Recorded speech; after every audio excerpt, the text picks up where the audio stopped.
じゃあ、始めます。Okay, let's start. まずはじめに、NEC ラボ、イスラエルマーケティングディレクター、コーポレートバイスプレジデントのツイ・レブさんより、イスラエルイノベーション&タルピオットをテーマにお話しいただきます。それではツイさん、よろしくお願いします。Hello everyone. I hope you can see my presentation. This event was initiated by the launch of a very good book about the Talpiot program in Japanese. So I will not try to retell the book.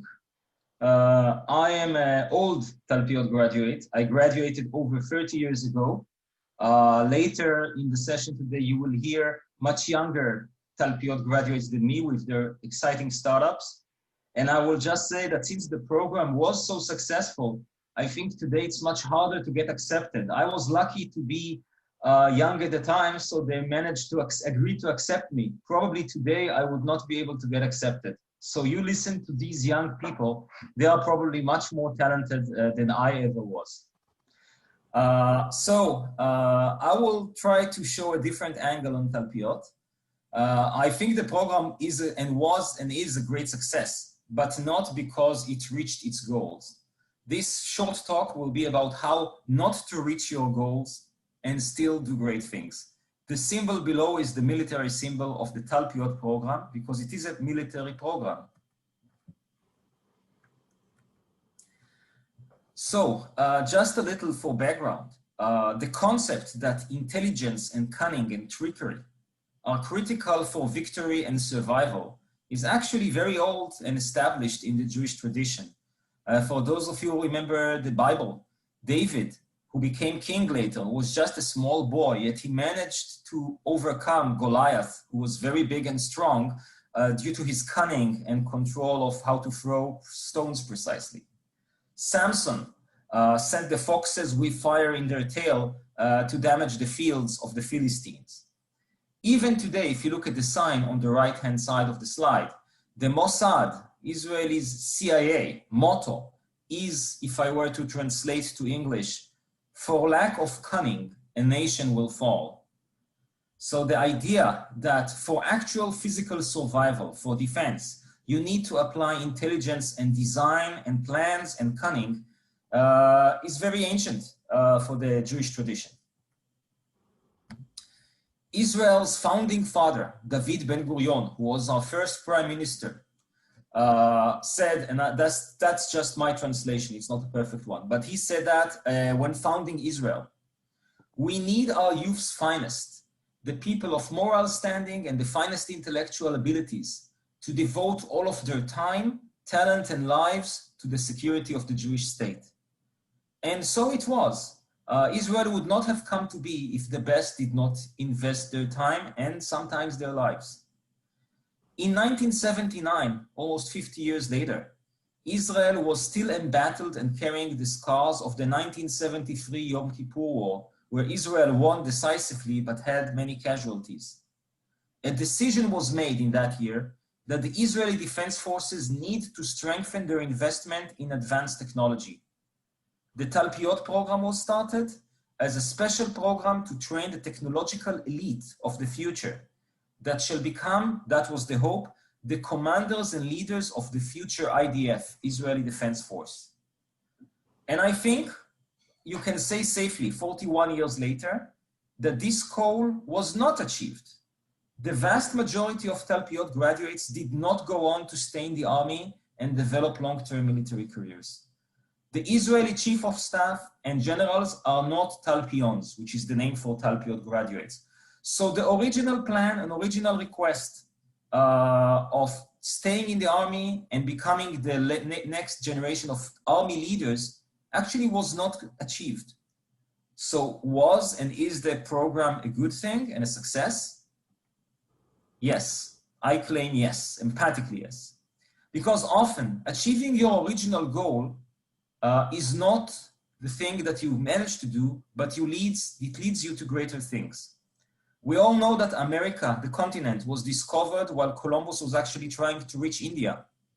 Chemistry was discovered by alchemists who were seeking actually to create gold and immortality and superpowers. Probability theory and statistics was developed by gamblers originally. So sometimes you go searching for one thing and you discover something else, but it is much better. And the Talpiot graduates for the last 41 years contributed critically, not just to the Israeli defense, but then later to the Israeli high-tech industry.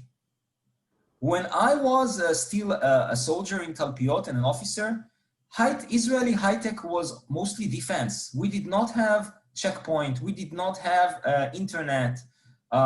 We never knew these would come to be, but they did. And the Talpions took a great share of that success. And I will show some examples and you will meet some graduates who will carry on the burden later. So now, 41 years later, there is not one program of Talpiot. There's actually 5 programs in the army trying to do the same for different fields like mechanical engineering, electronics, intelligence, army intelligence. 5 elite programs with hundreds of graduates every year, the top of the top, volunteers, all of them. And they are the cornerstone of Israeli military strength. Also, the Israeli high-tech is dominated by these graduates. As you may know, after the United States, Israel attracts the largest share globally of venture capital investments. That's amazing for such a small country that could fit in a small segment of California. And the graduates of all of these programs, not just Talpiot, are leading the burden. They come from the army, they exit the army after 5 or 6 years of technological development experience with a skill set you could not get anywhere else. So here are some examples. You can see here on the bottom, the Shavit space launcher, the Israeli OFEC satellite, which I had the honor of being involved in very much, the Arrow, most advanced global missile defense system that can shoot down ICBMs over enemy territory, and the Iron Dome.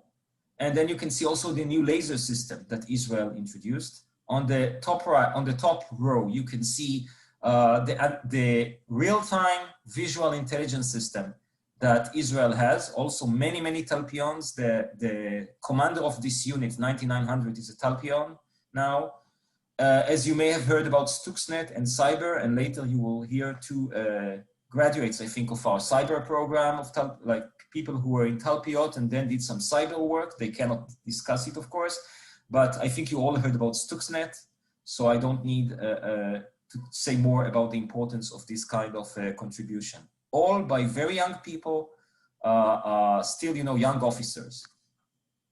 And if you look at economic strength, this is just, I could have, filled this with so many logos. I just put a few big ones. Compugen, one of the founders, was a Talpiot graduate, 7 years my senior. Compugen, the first computational genetics biology platform, was by Talpiot people who worked on missiles just 3 years later. Early Sense in the medical field. Tabula is a multi-billion-dollar company based in Israel, doing advertising and competing with Google. Adalom was acquired by Microsoft, and the general manager of Microsoft Israel was a Talpion. Sekdu is a very successful exit by Shai Morag, who will be speaking later. Indegy, Via. So the Talpions are taking their experience and their can-do attitude to the high-tech. And maybe just still to show a personal short story.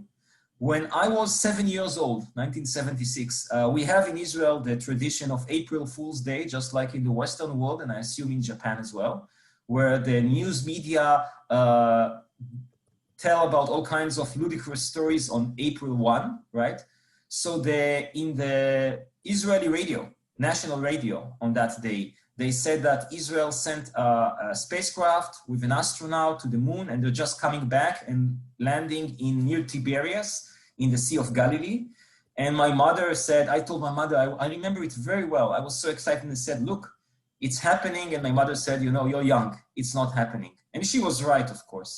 And it took me many years to find a written record of that, but I did. 12 years later, just before graduating high school and joining the army, it was announced that Israel did launch a satellite, a simple one, but a real one. It was For a young person at that time, it was amazing. It was like something that you read about in comic books happens in reality. And then, only 7 years later, as a graduate of Talpiot, you can see me on the right hand, you can see my hair was shorter because I was in the military, but I'm wearing civilian clothes because it had to be hidden.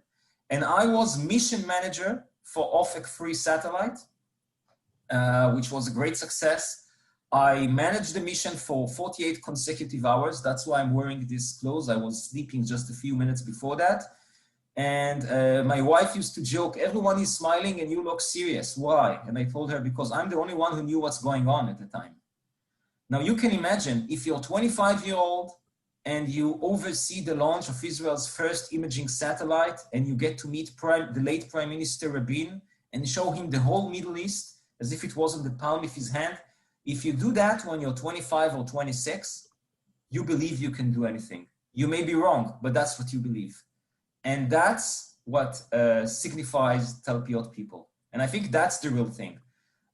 We learn a lot, sure, we're academically strong, but I've met many Tokyo University graduates, and I think they're just as driven and just as talented, and maybe more than us. There is no difference in the academic skills. But the difference is the trust. When we are young, we are given in the army the trust to manage and lead great projects that we would not as engineers later in the civilian industry. And nowadays for the younger graduates, they see it as something that should be a natural. But I can tell you when Talpiot started, this was a very new concept.